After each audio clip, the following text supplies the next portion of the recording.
كملعب موجود. هذا المكان اللي سكنت فيه كلش حلو. شوفوا حتى بعض الأحيان هيك لازم أمشي صعب. المشكلة تكرمون الحذاء مالتي،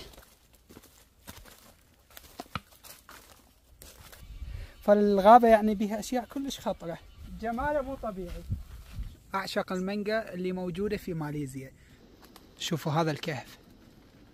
خل أضحككم شوية. السلام عليكم. صعدت بالقطار، فهسه راح أروح لمحطة الباصات ومن هناك آخذ باص.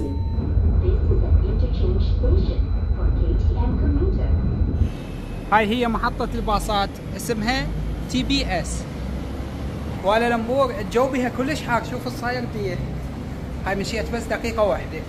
فهاي المنطقة أو المدينة اللي رايح لها الجو بها كلش بارد لأن تكون مرتفعة. اشتريت تيكت الساعة بالعشرة الباص تحرك، باقي تقريبا ربع ساعة.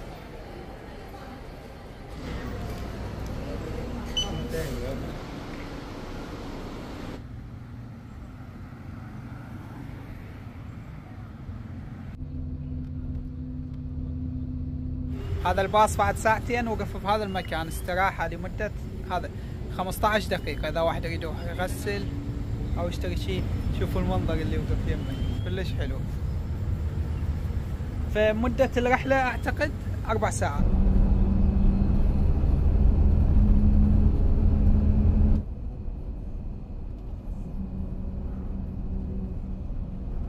واخيرا وصلت لهاي المدينة الجميلة. تقريبا المسافة 4 ساعات و20 دقيقة لان الطريق شوية كله جبال، صعود ونزول، ويعني هيك الباص لا تشوفونه شلون يمشي. المنظر ما ينوصف بالطريق، يعني ما اقدر اوصف لكم الجمال.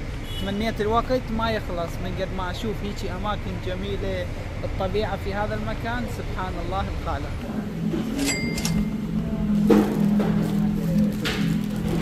هذا المكان اللي سكنت فيه كلش حلو. شوفوا حتى موجود حديقة إذا واحد يريد يقعد. فهسه خل أروح أكتشف هاي المدينة. هاي الأماكن يعني طبيعية. شوفوا وين ما تروحون تشوفون خضار، رأسا مطرة الدنيا. فالجو يعني ما تعرفونه. وهاي منطقة ما شاء الله كلش باردة. هسه لابس أنا نص ردن، الجو بارد. هذا سوق فتت بيه موجود بوسط المدينة، يفتح كل يوم، لكن الأسعار بيه يعني كلش رخيصة مناسبة. اكو قطعة مثل ب$3 $4 يبيعون ملابس ويبيعون بعض الاشياء. شوفوا الاسعار. هسه هذا التيشيرت السعر مالته $2.10 يعني رخيص. هسه هذا شبيه مو حلو بلاش $2.10. والقماش مالته عجبني يعني حلو. هذا السوق يجي يعني شلون الاسواق الشعبية اللي موجودة بالعراق او مصر، فملابس بسيطة. هذا قسم النسائي، فما أعرف أنا بالملابس النسائية. أكثر شيء عجبني بماليزيا هو الفواكه. يبيعون هيك مقطعة وجاهزة، فتقدرون تجربون أكثر من نوع تاخذون هيك بهاي. كل 100 غرام السعر مالها ب2.5 رنغ، فكلش رخيصة وحلوة. والفواكه يعني كلش طيبة، لازم اللي يزور ماليزيا يجربها. والله حلو هذا منظر الفواكه المجففة. الألوان يعني جميلة، كيوي، هواي اكو فواكه حلو.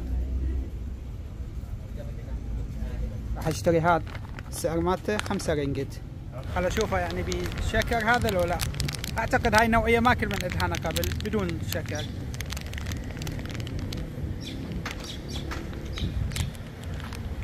ما بيها شكر، شوية حامضة، كلش طيبة. جيت لهذا الجامع لكن المكان مالته كلش عالي على جبل، فلازم واحد يصعد هذا الدرج. خل اشوفكم ويا المسافة ايش حلوها واشوفكم المنظر من اعلى هذا المكان. هذا هو الجامع موجود على جبل، لكن شوفوا المنظر. هذاك الملعب موجود تشوفون فقط ضباب. الجو يجنن بارد. هذا الملعب الاجواء بيه كلش حلوة. فهاي المدينة لين تكون يعني نفس الريفية، تشوفون الناس بيها يعني كلش طيبين. البنات يعني عمرهن تقريبا 7 سنوات اشوفهن كلهن لابسات حجاب. فتحس الناس هيك هنا من ذولي القدماء.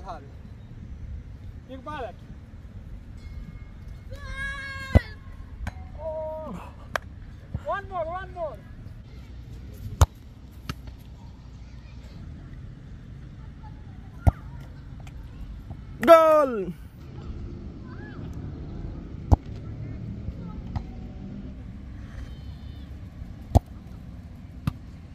Thank you so much, guys.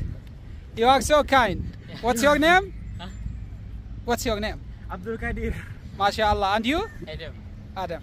Thank you. باي باي آدم. باي. هاي الأماكن اللي جاي يشوفونها حاليا هيك عادية هاي. باكر إن شاء الله تشوفون الجمال الحقيقي. راح أشوفكم أماكن طبيعية يمكن بحياتكم ما شايفينها. الخضار في كل مكان في هاي المدينة، الحدائق، الجبال، وين ما تروحون تشوفون بس خضار، حتى عيونكم راح تتعود على اللون الأخضر. يا صباح الخير. أول شي نشرب هاي القهوة. شوفوا لي هذا المنظر الجميل. حاليا الساعة ب7:30، فالساعة ب8 الصبح راح تبدي الرحلة مالتي. راح أسوي هايكينج، لكن أصعب مغامرة يمكن أسويها بحياتي. راح أروح لمدة 10 ساعات بين الغابات وأشوف أجمل الأماكن. أكو مشكلة واحدة، هو أكو بعض الحيوانات مثل الأفاعي السامة، فالله الحافظ. راح تكون مغامرة كلش صعبة. تابعوا هالفيديو للنهاية راح يعجبكم. الأجواء فد حلوة بهذا المكان، هدوء، تسمعون فقط أصوات الطيور. الساعة ب8:15 بدأت المغامرة. هاي بعد مشي لمدة نص ساعة تقريبا راح أروح من هذا المكان. الطريق كلش حلو للمشي، فهاي مفيدة تساعدني بالمشي لين صعود ونزول. سمعوا صوت الطيور. راح تكون مغامرة كلش حلوة. اكو هواي يعني محلات يبيعون فواكه، فراح اشتري بعض الفواكه لان ما ماخذ وياي اكل. هاي الفاكهة كلش احبها، انصحكم تجربونها. اول مكان جيت له هو هذا. اشتريت تذكرة السعر مالها 10 رينجت. تعرفون هاي مكتوب هنا اللي ما عنده تيكت يدفع غرامة تقريبا 5000 رينجت، يعني كلش عالية الغرامة. هاي خارطة يوضح، يعني توضح بعض الأماكن صعود ونزول، فراح يكون الطريق متعب. بالنسبة إلي أحلى شيء المغامرات، لازم أكون حذر لأن قالوا أكو أفاعي سامة. اسمعوا صوت الطيور، صوت الشلالات. شوفوا هذا المنظر، أجواء كلش حلوة. جانجل ووك نمبر 7. هسه بدأ الهايكينج الحقيقي.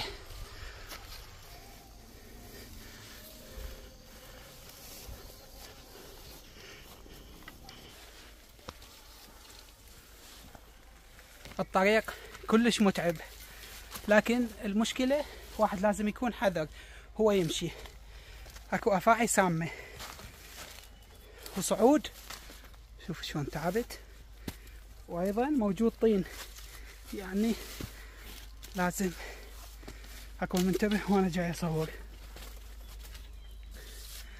اعشق الهايكينج والمشي بين الغابات، ممتع جدا، لكن خطر واحد يسوي هايكينج وحده، لازم يكون وياه صديق احسن. ما انصحكم ترى، بعض الاحيان هيك لازم امشي.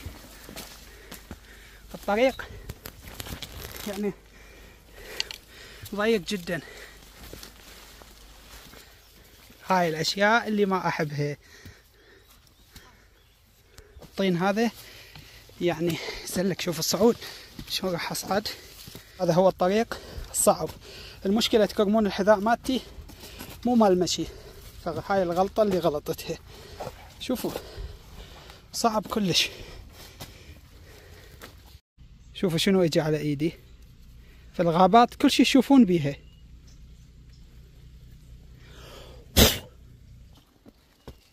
كلش حلو هذا. الطبيعة حلوة واحد يمشي بيها هو ساكت، يعني ما يحكي، يستمتع بالأصوات الجميلة. صار لي تقريبا أكثر من ساعتين أمشي، والأماكن كلش حلوة. شوفوا هاي الشجرة، فالطريق صعب كلش، ويا واحد لازم يكون حذر. هذا المنظر كنت أشوفه فقط بالإنترنت، الجمال مالته مو طبيعي. شوفوا فعلا استمتعت بهاي الرحلة. هذا الشجر كلش حلو، كل مكان تشوفونه. أجمل مغامرة أخوضها بحياتي.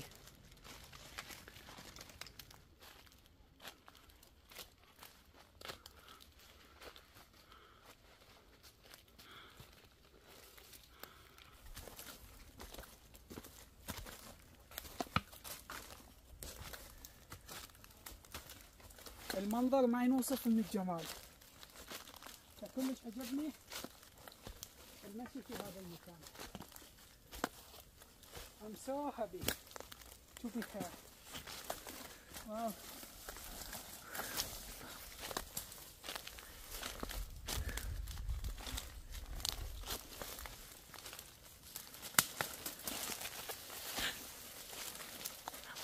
كلش حلو هذا اللي موجود على الشجر. هاي هواي ساعدتني، بدونها كنت تعبت هواي. شوفوا صار بيدي. فالغابة يعني بها اشياء كلش خطرة، لكن انا كلش سعيد لاني جيت لهذا المكان. فهواي مشيت، يعني مريت باماكن كلش حلوة، لكن ما صورتها لكم حتى استمتع بالمناظر الجميلة واسمع هذا الصوت الجميل، يعني مو كله تصوير. خل اشوفكم المنظر اللي وصلت له، جماله مو طبيعي. شوفوا فعلا يستحق هذا التعب. شوفوا سبحان الله. فهسه راح هذا اقعد هنا شويه حتى اكل بعض الفواكه، وبعدها نكمل المغامره. اجمل رحله اخوضها بحياتي. شوفوا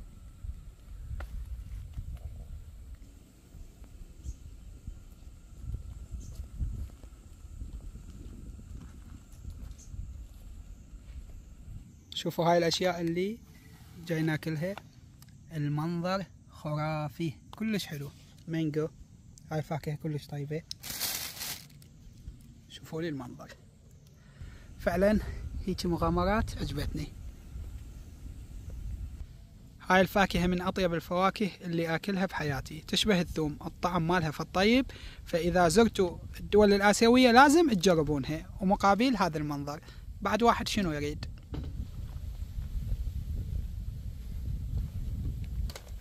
ما اقدر اوصف لكم الطعم مالها شلون طيب.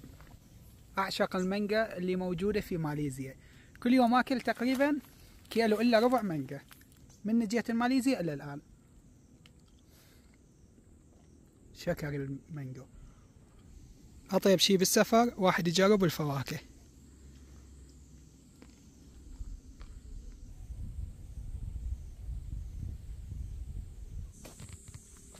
هاي الشجره الله اللي يعلم شنو موجود بالداخل هسه من حيوانات. هذا المنظر كلش عجبني، هذا اللي موجود على شجر ما اعرف شنو يسمونه، لكن الشكل مالته حلو. كل مكان تشوفونه بالغابة. واحنا نمشي بالطريق نصادف يعني هواي ناس من دول مختلفة يسوون هايكينج. شوفوا وين قعدت. اذا شفنا مثل هذا الطريق فلازم نستخدم الخرائط حتى لا يضيع واحد. فكل هاي الاماكن اللي جاي يشوفونها نستخدم الخريطة حتى ندل المكان، فلازم نعبر من هالمكان. هسه حاليا الساعة 1:30،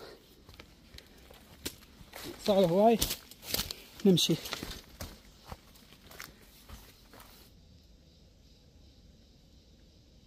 هذا المكان كلش خطر فلازم اكون حذر. شوفوا كله نزول، هذا لو تشوفونه يعني صعب. فخل انزل واترك التليفون. شوفوا صار بيه، لكن هذا المنظر اللي وصلت له يستحق. حاليا الساعة 2:30. صراحة هذا نستراح شوية هنا، نشرب مي لمدة 5 دقائق هيك نقعد، وبعدها نكمل الرحلة. لكن الطريق متعب جدا. شوفوا صعود، هذا كيبل مال كهرباء.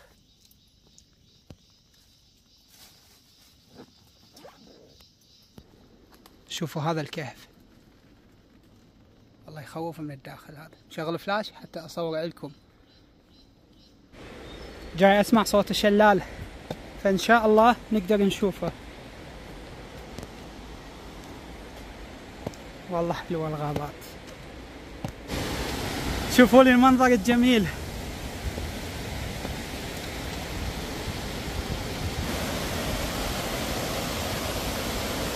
المنظر كلش حلو. حاليا الساعة 4:45، فاخذنا تاكسي وراح نروح المزارع الشاي.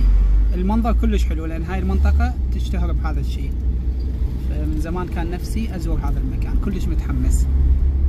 كانت يعني سفرة كلش متعبة، مغامرة بين الجبال. خل اضحككم شوية. السلام عليكم. وعليكم السلام. شوفوا السياقة هنا من الجانب الأيمن، احنا بالدول العربية من الجانب الأيسر، فأول ما صعدت بالتاكسي صعدت من هذا الجانب مكان السائق، نسيت، فصار الموقف شوية مضحك. هسه متوجهين إلى مزارع الشاي ومطرت مطر خفيف.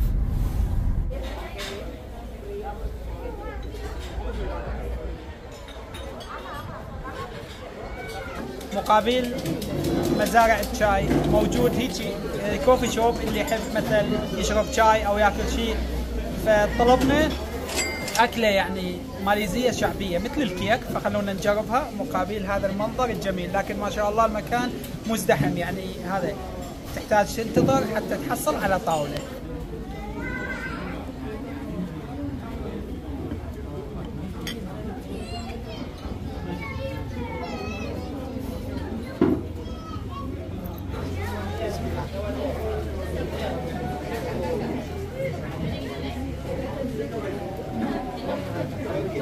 الطعم مالها كأنه صمونة عادية، فخل أجربها بالكيمر. حبيت أتمشى بحقول الشاي، لكن المشكلة صار مطر كلش قوي، فما راح أقدر. هاي هي الأجواء بالدول الآسيوية، فجأة تمطر. يلا نستمتع بهذا المنظر كلش كافي.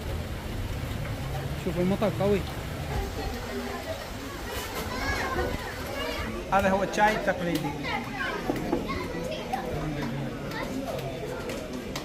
شاي عادي يعني وبيه حليب، شلون شاي الكرك، كلش طيب.